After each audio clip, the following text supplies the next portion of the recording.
Fast break from the left hand. Enriquez is there for the football. There for the football. Pero libre si Castor for the corner 3. Jared Castor hits that 3-point. Sabi niya si Flores, laro lang ng bata umatake at 12 na. Soriano fronting. Onwovere and Sidney. Onwovere throwing up a triple. Joseph is not known as a three-point shooter. Pero itong si Crot. Hirap mapasok ito ng Letran Knights. Si Andoy Estrella. At may foul na tinawag dito. Castigara completes that backward play.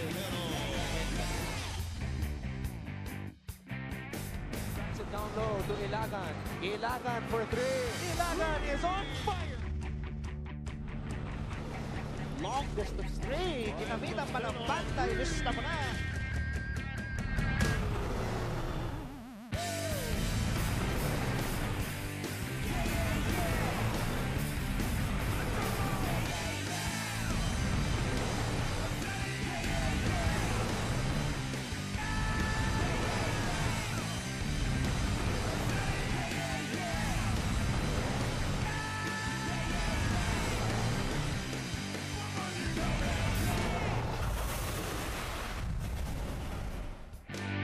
Hello everybody, we are greeting you once again from the Phil Oil Flying V Center dito sa lungsod ng San Juan para sa pagpapatuloy ng nagbabagang aksyon sa Season 93 ng NCAA. Michael Calisan at ang San Sebastian College-Recoletos Golden Stags haharap sa kupanan ni Sidney Onwovere at ang EAC Generals on this Friday. First of 3 explosive matchups sa Season 93. And later on, mapapanood din natin ang unbeaten LPU Pirates na harap sa Colegio de San Juan de Letran in our second game. And to complete our pair of matches or trio of matches, mapapanood din natin ang CSB taking on Jose Rizal University. Mabuhay Pilipinas at maraming salamat sa inyong pagtutok ngayon sa SND. Anton Rojas together with Mikey Reyes to break down this matchup sa pagitan ng Baste at ng EAC. Hello, good afternoon. Good afternoon sa iyo, Anton. Good afternoon everyone watching right now. A big matchup because both teams coming off a loss. So both teams need this win para makuha ulit nila yung momentum nila. EAC suffering their worst defeat of the season, a 29-point loss kontra sa JRU. Ang San Sebastian naman, masakit ang kanilang pagkatalo nung nakaraan sapagkat they lost in overtime kontra sa Letran. And both teams, sabi nga natin, yung isa tambak, yung isa dikit. Pero at the end of the day, it's still one loss for both these teams. And I'm sure both teams have prepared well dun sa mga susunod dito sa game na to. Pinanggit ko nga kanina yung ating games today. 3 explosive matchups. And we're gonna kick things off with the Generals and the Golden Stags. Sidney Onwovere is in a slump right now because hindi siya umabot sa double digits sa kanilang huling dalawang laban. Let's take a look at where these two teams stand right now. Like what we were saying, very, very important. This game will be for both teams. Both are at 3 and 4. And if they win today, they go up to 4th place and give JRU a little bit of pressure against St. Benilde later on. So it'll be a big game for both teams. They don't want to go down kasi medyo logjam tayo sa gitna. Kaya tingnan natin kung sino ang mas magandang adjustment coming off that loss. Mikey, napakaganda ng naging simula ng EAC starting off this season because they won 3 of their first 5 games. But since Hamado Lamino went down with that torn ACL, hirap na ang kumpara ni Coach Ariel season, and the veterans who are expected to step up sina Francis Munsayak at Sidney Onwovere struggling as of late para sa EAC. Well, of course, that big blow nga na nawala si Hamado Lamino. We all know what Hamado Lamino can give para dito sa EAC, both on offense and defense. Pero itong dalawang ito, the leaders of EAC, Francis Munsayak and Sidney Onwovere, the last time they played those performances from them will just not cut it for Coach Ariel's season. Both players averaging 13 points per game. Sidney with only 5, 2 of 13 from the field. Si Francis naman 2 points lang, 1 of 5. So both these players need to step up. They need to contribute if they want to get that win without Hamado Lamino. And both of them need to be aggressive and stay aggressive para dito sa EAC Generals. Sa kanilang laban kontra sa Arellano, Sydney Onwubere had his best game of the season with 17 points and 14 rebounds, 4 out of 8 from beyond the arc. But in the last game, in the last 2 games, Sydney Onwubere has been struggling. Kaya naman tingnan natin kung paano mababangon itong si Onwubere dito sa laban na to kontra kina Renzo Navarro at ng San Sebastian. Renzo matched his NCAA career high 14 points sa kanilang huling laban, an overtime loss kontra sa Letran. Of course, Renzo Navarro, we all know what he can do. We saw him in the UAP with the LaSalle Green Archers. Ito, pull up siya. He can hit from the outside. He can slash to the rim. And the last game against JP Calvin Company, of course, Reynang Batak tried to guard him also. Medyo nakuha niya, yung rhythm niya nakuha niya, yung kumpiyansa, the confidence that he's been looking for. Kaya siya bumalik dito sa San Sebastian, stacks 14 big points, a career high, 2 rebounds, 4 assists, and only 1 turnover. So itong si Renzo Navarro, if he can be consistent, at of course, nandiyan pa si Michael Calisan, RK Elagan, Ryan Costel, and of course, Alfred Gayosa. If they can all contribute the same way, malaking bagay ito para kay Coach Egay. Upang makompleto ang ating broadcast team, puntahan natin ang ating courtside reporter for today, our first game, Sarah Carlos. How you doing, Sarah? Hi, Anton. I'm doing very, very well. Sobrang excited na ako para sa game na to because like you mentioned a while ago, it's gonna be a big game for both teams. And of course, I am here to give everyone our question of the day dahil syempre, we want to hear from you guys as well. Ang aming question of the day ay, sino ang gusto nyong player makasama mag-travel? At kung makaisip kayo ng hashtag sa travel nyo, why not idagdag nyo na rin yun sa inyong mga tweets. Huwag nyo kalimutan gamitin ng aming mga official na hashtags, hashtag NCAA Strong and hashtag NCAA Season 93. Also, if you're online at wala kayong cable, walang problema yan dahil pwede nyo kaming panoorin sa aming live stream. Just head on over to sports.abs-cbn.com/livestream/NCAA. So yan na, wala na kayong reason to miss out today's games. Back to you, Anton and Mikey. Thank you very much, Sarah, and let's hope that everybody will join us today via social media very early as we kick things off here on this Friday for NCAA Season 93. Sa aming pagbabalik, it is EAC versus San Sebastian, only here on SNA.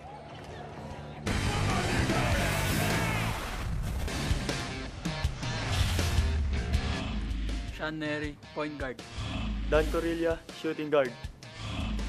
Jerome Garcia, shooting guard. Sydney Onwubere, power forward. Rustan Bugarin, center. Renzo Navarro, point guard. Alin Bulanadi, forward. Jason David, forward. Mike Calisaan, forward.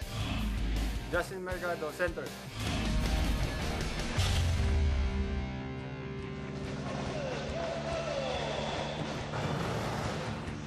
And we are all set and ready for another exciting day of basketball dito sa Season 93 ng NCAA. There you see the starting lineup para sa EAC Generals with Sean Neri, Dan Corilla, Rustan Bugarin, Sydney Onwubere, and Jerome Garcia. Para naman sa San Sebastian, we have Renzo Navarro, Alin Bunanadi, Justin Mercado, Michael Calisan, and Jason David. Importanteng laban para sa magkaparehong koponan as they are both holding identical 3 and 4 win-loss cards.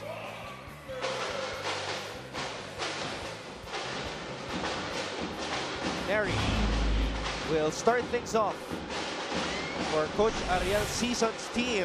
Renzo Navarro picks up the loose ball. Bulanadi, that's traveling on him. You have to commend the defense of Alin Bulanadi in that last possession. Isa pa tong si Alin Bulanadi, umaakit na kumpiyansa as the season goes on. Neri defended tightly by Renzo Navarro. Now, I remember when you were playing for UP, Mikey, you were a very young point guard out of high school, but you got playing time right away. So, describe what Renzo Navarro is experiencing right now. Unang taon dito sa San Sebastian, but he's already getting the starting nod. Well, of course, minutes. Playing minutes is what's important for a player to gain that confidence and that exposure to the college game. Kaya for Renzo Navarro, hindi niya nakuha sa UAP yung ganitong exposure at yung experience na nakukuha niya ngayon. Very valuable para sa future ni Renzo. Renzo is making the most out of that experience and the opportunity na binibigay sa kanya ni Coach Egay Macaraya. Tying his NCAA career high 14 points sa kanilang huling laban. Renzo missing on that triple. Bulanadi picks up the loose ball. And may dalawang veteran point guard din si Coach Egay Macaray, Ryan Costello and RK Ilagan. So talagang big opportunity for Renzo Navarro. Speaking of opportunity, itong si Sidney Onwubere hoping to get back to his more dominant ways para sa EAC. And this is what we were saying, he needs to stay aggressive kahit minamala siya nung last game. Wala namang magagawa. Who else will score for EAC? Sidney Onwubere 0 for 9 sa kanilang huling dalawang laban from beyond the arc. Michael Calisan knocking down his first triple of the game. And talk about scoring, Michael Calisaan. Last game ng fourth quarter, talagang pumukol itong si Michael Calisaan. Kaya lang, hindi nga inabot yung letran. 2 for 5 from the 3-point line itong si Michael Calisan sa kanilang overtime loss sa letran. Really improving on his outside game. All right, let's go back to Sarah Carlos at courtside. And then, Mikey, like mentioned a while ago, Renzo Navarro was able to set a team and season high last game against the Trend Knights. Nung tinanong ko siya kung paano niya nakamit ito, sinabi niya sa akin na he always has the same mindset before entering every game. And that is that he always plays his heart out. At nagkakataon lang that during the last game, pumapasok ang kanyang mga shots. Ngunit even after an overtime, natalo sila against the Trend Knights. At nung tinanong ko siya kung anong pinagusapan nila as a team to recover from this, because according nga to Coach Egay Macarayan, mahirap din makarecover from a loss, lalo na sa side nito. Sinabi niya sa akin, nung pagka-uwi nila sa dorm, ay nag-usap sila and they remain to have a positive outlook dahil hindi pa naman tapos ang laban. Back to you, Anton and Mikey. Thank you very much, Sarah. Renzo Navarro, of course, participated for Batang Gilas in the 2014 FIBA Under-17 tournament in Dubai. So great experience. 5-4 ang ating talaan. San Sebastian with a lead. Neri to Onwubere. Onwubere throws it to the corner. Garcia throws it down low para dito kay Bugarin. Corilla called for traveling. Turnover here from EAC. You have to commend the ball movement. Sana kaya lang na-traveling nga doon. Vivo, perfect shot, perfect selfie from Michael Calisaan. Beautiful move for Michael, who has all of San Sebastian's 5 points. This is what we were saying, Michael Calisaan. Malaking bagay nga for San Sebastian. Although with the help of his teammates, kaya nga medyo maganda talaga ang pinapakita ng San Sebastian. Hence, the record. And here he is again, Michael Calisaan. 2 triples early here in this game. Nakita niya, Onwubere with 4 straight points to start the game. Ito, bumabawi na kagad Michael Calisaan. What a matchup we are seeing today. Onwubere umatake. Onwubere gets the basket plus the foul. So right now, 8 for Michael Calisaan, 6 for Sidney Onwubere. Guess what? Sila rin ang nagbabantayan. At talagang na-challenge sila sa isa't isa. And these are two players, Mikey, who have to improve and expand their game when they get to the pros. Well, of course, they're not that big. So they really can't play big. They can't play the big man position when they enter the pros. Kaya ngayon pa lang, nagpa-practice na sila ng outside shooting. Ito nga si Michael Calisaan, nakakadalawa na here in our first quarter. And they've already taken way more threes as compared to the number of attempts from beyond the arc that they took in season 92. But Michael Calisaan is shooting with a better clip as compared to Onwubere. Valdez, nabitawan ng bola. Mercado inside, binalik dito kay Valdez, scoring with a left hand. So finally, a player outside of Calisaan scores for San Sebastian. We'll take a break. Milo Nutriap, galing move of the quarter against 2 redshirt Sidney Onwubere, absorbing the contact and finishing on the drive. Upper body strength na pinakita ni Sidney Onwubere sa possession na yun. We can see the athleticism of Onwubere, talagang ready for the pros. Garcia, floater on the brink. Isa pa tong si Garcia, very, very effective. For EAC, averaging 12 points din. So, yan yung tatlo na nagtutulungan and they are all on the floor right now. Mercado looking for Michael Calisan. Calisan will try again. Not that time.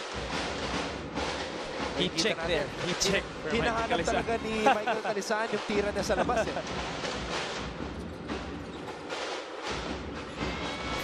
That's the only way you're really going to develop confidence to keep taking that shot in the actual game. Well, yeah, of course, we are certain that during the off-season, pinractice talaga ni Michael Calisan yung shot niyang yun, yung 3-point shot na yun at pinagdag niya sa arsenal niya. Pero like what you were saying, kung yun niya ilalabas sa game, he won't have that confidence na regularly, consistently be able to shoot without thinking twice. Michael Are is now in the game. So, yung mga batang point guards, Mikey, ang ginagamit dito ni Coach Egay. Hindi natin alam kung ano nangyayari sa practice. Of course, practices also dictate yung playing time mo. So, maybe maganda nga yung nilalaro nitong si Are. And of course, Renzo Navarro. Let's take a look at this last sequence right here. Ito yung ating matchup. Onwovere at Calisan. Nagpapanggaan. Onwovere called for a foul there. David. Are goes backdoor. And there, exactly, Are. Ang ganda nung cut niya yung in the vision na pinakita niya doon to find itong si Are for that easy short stop.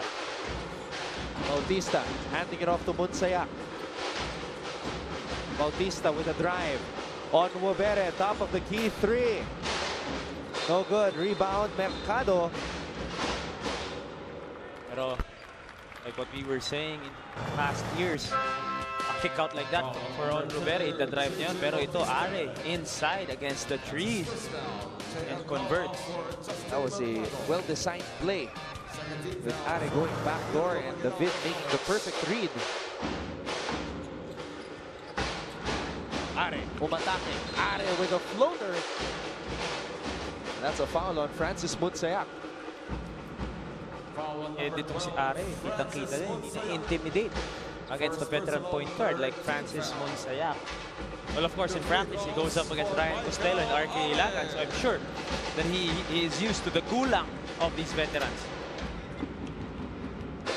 At habang tumatagal ang ating first round, nakita natin, nagbabago na rin itong rotation ni Coach Egay Macaraya.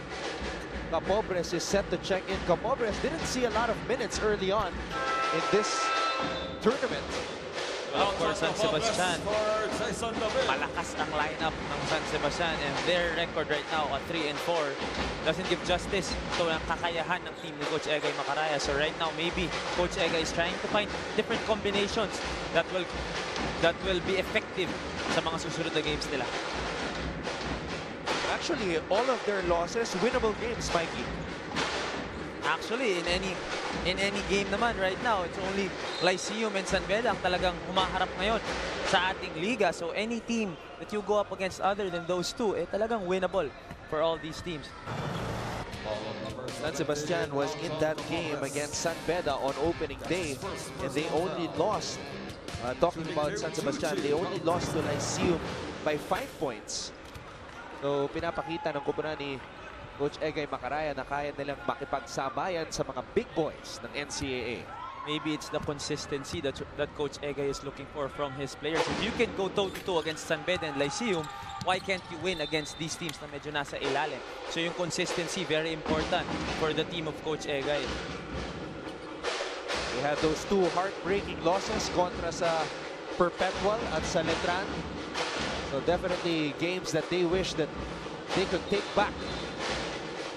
Foul away from the ball. And again, on Francis Munsayak, that's his second. Francis has been playing frustrated basketball ever since he suffered that injury, that sprained ankle against San Beda. Bukan niyang gulangan itong si Are, although hindi gumagana. 14-6. Pasqua is now in para sa Generals. Capobres. Capobres, binigay dito kay Calisan. Fade away for Calisan. Capos. Capobres. Back to Calisan. Michael Calisan. Michael Calisan to be able to hit from the outside and be that strong still inside yung presence niya sa loob ng paint. Eh talagang kaya nga naman gawang-gawa at kumpiyansa itong si Michael Calisan ngayon. At meron na siyang 10 puntos dito sa ating laro. And what's impressive with his 10 points is it's coming from different areas of the floor, 2 3-pointers. And yung drive pa niya yun, dun sa fast break. Yung huli naman, ito sa ilalim. Ibangga pa yun. So, yung versatility nitong si Michael Calisan in full display here in the first. Onwubere shoots over Calisan. Sydney Onwubere. What you can do, I can do better between Michael Calisan and Sydney Onwubere. And both of them, Mikey, with 10 points each. What a matchup. Are nabitawan ng bola. It is Generals basketball.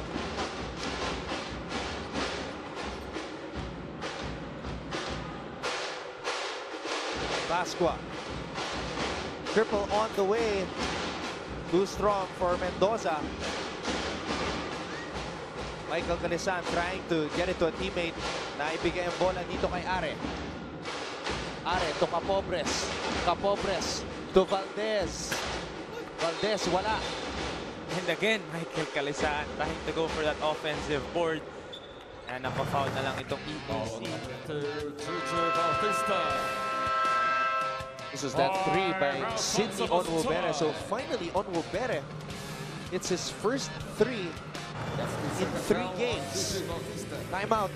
Magbabalik po ang NCAA Season 93.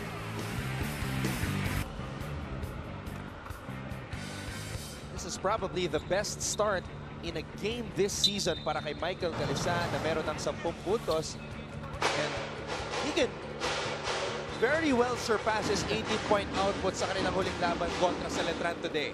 Easy 18 points yan para kay Michael Calisan today. If so, of course, nung last game nilagay si Letran, 18 and 13 nga pinakita niya. Pero itong si JM Calma breaking out with his own double-double, 11 and 11. So if the big men of San Sebastian can play like this, very, very crucial yan for Coach Egay Macaraya. For the first time this season para sa Bastet, 3 players ang nag-double-double. Even Bulanadi had 10 points and 10 rebounds. And in that game, 5 players scored in double digits, but it still ended up in a loss. So yun, dun na kaya masakit yung pagkatalong yun because of those numbers. And that is also why Coach Ega is really trying to find answers. How can you lose with a stat line like that from everybody? So talagang nag-experiment sa tinitignan niya kung ano ba talaga ang mali. And who knows better than Coach Ega Macaraya for the San Sebastian stats. Alright, let's check out our tweets from Adrian Pascual. Go EAC! And Jetro G, gusto kong makatravel na NCAA player. I see the bus driver at conductor. Kasama si Sarah Carlos. Oh, may hashtag po, travel with Sarah. Hashtag travel with Sarah. Pero hindi ganun kalayo yung aabutin ng bus mo. Hindi aabot na ibang bansa. Hanggang Sorsogon na lang. Ano kaya iniisip ni Sarah? Saan kaya sila pupunta? Ni Salado tsaka ni Halalo.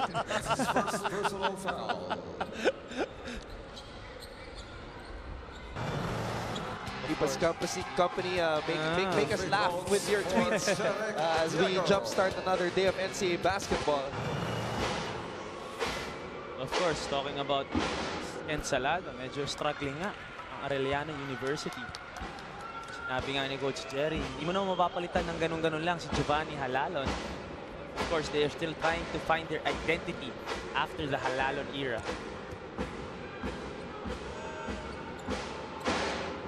Diego converting on that second free throw. Only 3 players scoring for EAC, si Garcia, Onwubere, at Diego. RK Ilagan is now in the game para sa San Sebastian. Ilagan, Banchong, Onwubere with a board.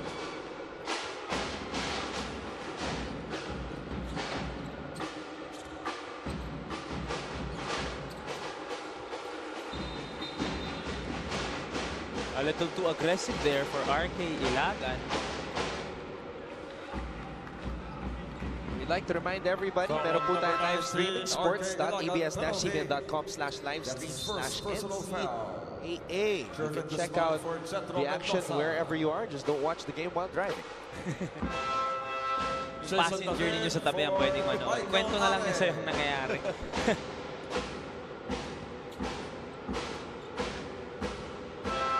Minuto at 17 segundo na lang at natitira dito sa ating first quarter. Alin Bulanadi nagbabalik sa ating laro.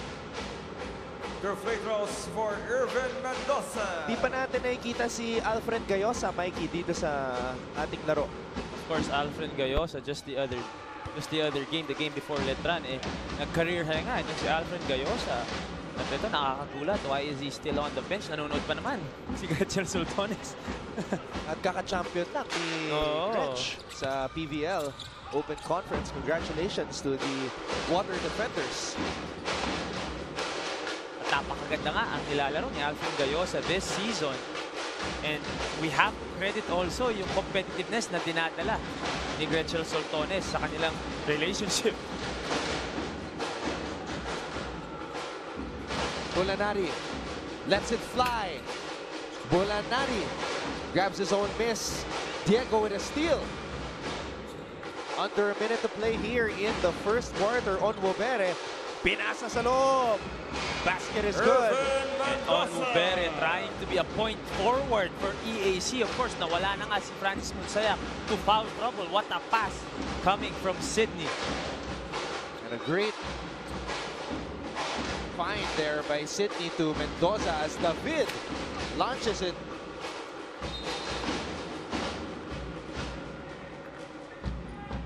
Nanatili ang bola dito sa San Sebastian. 14-6. Oh, clearly off of the foot of Sydney there. Ilagan. Baichong. Bulanadi. Back to Baichong. Bulanadi. 24-second shot clock violation. San Sebastian with 3.9 seconds to go here in the first quarter. Much passing there for San Sebastian, giving EAC the ball with 4 seconds left. Tingnan natin kung ano magagawa ng EAC.